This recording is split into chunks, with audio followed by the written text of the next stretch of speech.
Neat లీకేజ్పై supreme court జడ్జితో విచారణ జరిపించాలని, దీనిపై ప్రధాని నరేంద్ర మోడీ బాధ్యత వహించాలని, దేశ ప్రజలకు బహిరంగ క్షమాపణ చెప్పాలని, కేంద్ర విద్యాశాఖ మంత్రి రాజీనామా చేయాలని విద్యార్థి సంఘాల జేఏసీ నాయకులు డిమాండ్ చేశారు.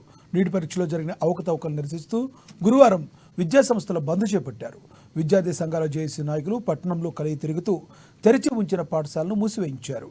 నీటిపై దేశవ్యాప్తంగా విద్యార్థులు వారి తల్లిదండ్రుల్లో నెలకొన్న సందేహాలను నివృత్తి చేయకపోవడం సిగ్గుచేటన్నారు. బీహార్లో 30 లక్షలకు నీట్ ప్రశ్నాపత్రాలు అమ్ముకున్నారని ఆరోపించారు. గతంలో ఎప్పుడూ లేని విధంగా ఏకంగా 67 మందికి మొదటి ర్యాంకులు రావడం ఎన్నో అనుమానాలకు తావిస్తుందన్నారు. ఒకే సెంటర్ నుంచి పరీక్ష రాసిన 8 మంది విద్యార్థులకు 720 మార్కులు రావడం చూస్తే బీజేపీ హయాంలో పేపర్ లీకేజ్ వ్యవహారం ఏ స్థాయిలో జరిగిందో స్పష్టమవుతుందన్నారు.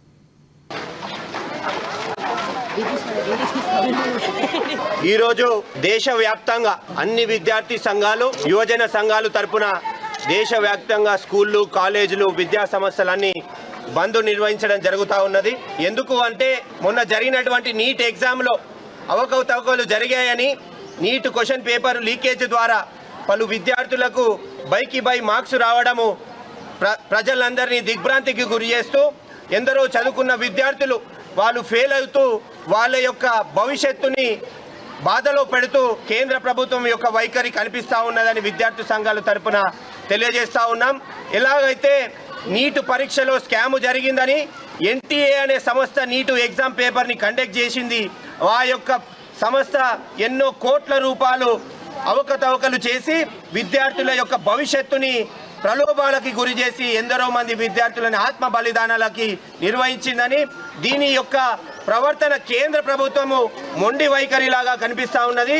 ఎందుకు అనంటే ప్రతి ఒక్క విద్యార్థి, నిరుపేద విద్యార్థి చదువుకొని వాళ్ళ యొక్క ఆర్థిక స్తోమ నుంచి పైకి రావాలనే నినాదంతో వాళ్ళు చదువుకొని జాబ్స్ పరంగా కానీ మిగతా పరంగా కానీ వాళ్ళు ఎంతో బాగుపడదామని తెలియజేసుకుంటూ ఉంటారు. కానీ ఈ యొక్క కేంద్ర ప్రభుత్వము విద్యార్థుల ప్రాణాలతో చెలగాటం ఆడిందని విద్యార్థి సంఘాల తరపున మేము కేంద్ర ప్రభుత్వాన్ని హెచ్చరిస్తా ఉన్నాం. ఈరోజు జాతీయ విద్యార్థి యోజన సంఘాల ఆధ్వర్యంలో దేశవ్యాప్తంగా విద్యా సంస్థలు బంద్ నిర్వహిస్తా ఉన్నాం. దీని యొక్క ముఖ్య ఉద్దేశం ఏమిటంటే ఎన్టీఏ సంస్థను రద్దు చేయాలి, ఎన్టీఏ సంస్థ చైర్మన్ ను బర్తరఫ్ చేయాలి, కేంద్ర విద్యాశాఖ మంత్రిని బర్తరఫ్ చేయాలి, అలాగే జాతీయ నూతన విద్యా విధానం ఎన్ఈపిని రద్దు చేయాలని చెప్పేసి ఈరోజు జాతీయ విద్యార్థి యోజన సంఘాల ఆధ్వర్యంలో బంద్ నిర్వహిస్తా ఉన్నాం. ఇప్పటి వరకు నీట్ పేపర్ లీకేజ్ అయ్యి 21 రోజులు గడుస్తున్నా కూడా కేంద్ర ప్రభుత్వం నీట్ అభ్యర్థులకు న్యాయం చేస్తలేదు. తక్షణమే నీట్ అభ్యర్థులకు న్యాయం చేసి నీట్ పరీక్షలు మళ్ళీ నిర్వహించి రాష్ట్ర ప్రభుత్వాలకు అప్పగించాలని మేము జాతీయ స్థాయి విద్యార్థి యోజన సంఘాలుగా కోరుతా ఉన్నాం. లేని పక్షంలో